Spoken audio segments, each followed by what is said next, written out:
My name is Johnston, and I'm from Vancouver. And I play for the men's field hockey team, and I play defense.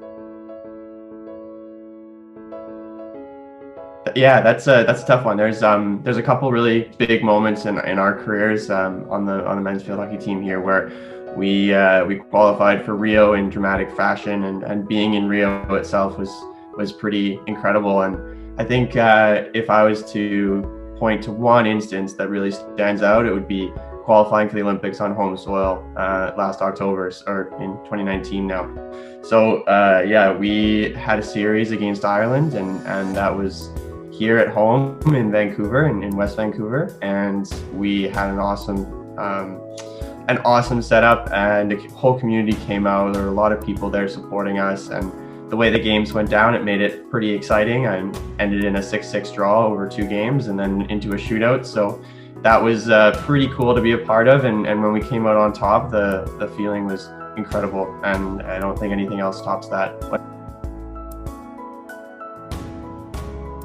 I was younger, I remember watching Olympics back to the 2000 Olympics. So when I was 7 years old, I have this super clear memory in my head where I was watching the men's triathlon, and I remember watching Simon Whitfield come from behind to win that gold medal, and being the most inspired 7-year-old in the country, maybe. So I remember watching that very clearly, and it was such an incredible moment. And I guess from that point forward, I remember watching the Athens Games, and then more specifically the 2008 Games, where the men's field hockey team was competing. And at that time, I knew some of the players that were playing. I was still too young to be a part of the team, but I had some coaching from those guys, and had grown up watching them as I was playing field hockey. So it was really cool for me to wake up at 2, 3 in the morning and watch these field hockey games, seeing a bunch of guys that I knew personally on TV competing at the highest level. And I remember one time I was at our family home, and I was yelling and screaming at the TV at 3 in the morning, and my mom came down and started to get mad at me because I was making too much noise in the middle of the night. And yeah, so that's another moment where I was like, oh man, I see these people that I know every day, and people that really inspire me, and they're doing their best at the Olympic Games. I mean, maybe I can do the same. So that was another point where I was like, oh, this is possible. And then looking forward after that, one of the guys on the 2008 team, who's actually still on our team now, is Scott Tupper, and he was at one of these events that we hold often, which is kind of the national team engaging with the community and doing a skills session with kids. And so I was there as part of my youth team, the Vancouver Hawks, and I remember talking to Scott after the game, after the skills session, and a small kid came up to Scott and asked for his autograph. And I remember Scott looking over at me and saying, hey, well, you should get this kid's autograph too, because he'll be here one day. And so it's just moments like that where some of the leadership in the country and the role models that we have kind of pushed me in that direction, and gave me the inspiration I needed to really push for it myself. Yeah, it's been tough, and a lot of times where I rely very heavily on my girlfriend and my family, and they help me get through times when I'm frustrated or feeling helpless and stuff like that. So first off, having an amazing support network around me, that's incredible.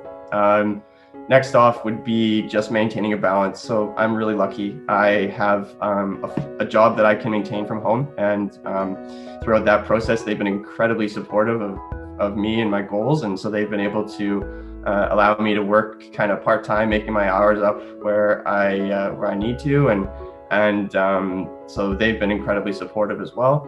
And then having that balance between life, work, hockey, and all that stuff just means that I can kind of take my mind off of COVID and the stresses that come up with that, which is inevitable. So yeah, I've been lucky, but also just privileged to be in a position where I have that support network, and being able to throw myself at work when I need to, and throw myself at hockey when I need to. Yeah, so I guess the other part to that question would be, when we were in full lockdown, I like to run, so that's a benefit. I like to get out and just go for jogs. It helps kind of clear my head, and is a benefit physically as well. So I've been doing that a bunch, going trail running. We actually have a puppy here at home, so taking him out for walks and hikes has been a really good part of my COVID strategy in terms of staying mentally sharp. So yeah, all of those things together have actually really helped me through the good days and the bad days, which I'm sure everyone has. So to me, it's all about community. So something that we talk about on our team is how do we leave the jersey in a better place. So one thing that I like to think back to whenever I'm pulling my jersey over my head before a game is all the other people that have done it before me and the people that potentially will do it in the future. And so thinking back to the community of field hockey players that we have and other Canadian Olympians and other sports, I mean, it's such an awesome group of people and an amazing network of skilled individuals. And so I am feeling very humbled to be a part of that as I pull the jersey on and as I represent Canada. So it's about feeling part of a bigger family, part of a bigger community, and how do you relate back to the community that helped you grow as an athlete when you were younger.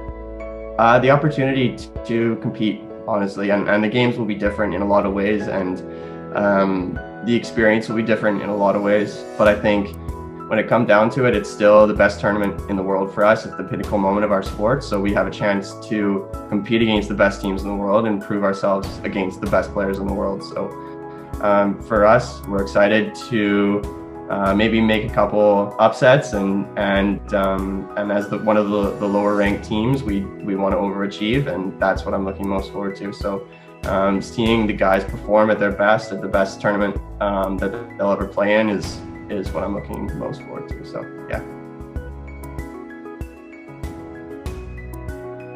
So our team has a pretty cool tradition actually, where we really like to kind of get hyped as a team, and we have a couple songs that we go to that are kind of our go-to songs that really get the guys going, and they're not necessarily the best songs in the world, but they're just that song that everybody knows, everyone gets really hyped to. So for us, we use a song called Tsunami, and it's just an electronic song, and it's the typical electronic song that builds up and gets pretty intense. But one thing that we do is the whole team kind of gets into it. We start smashing stuff and jumping around and just making a lot of noise, and everyone kind of riles each other up, and it's pretty funny. And we've done it a few times before games, sometimes after a big game when we're celebrating, and it really gets everyone fired up on the same level. So it's really cool to see, and it's super fun. So yeah, that's the song.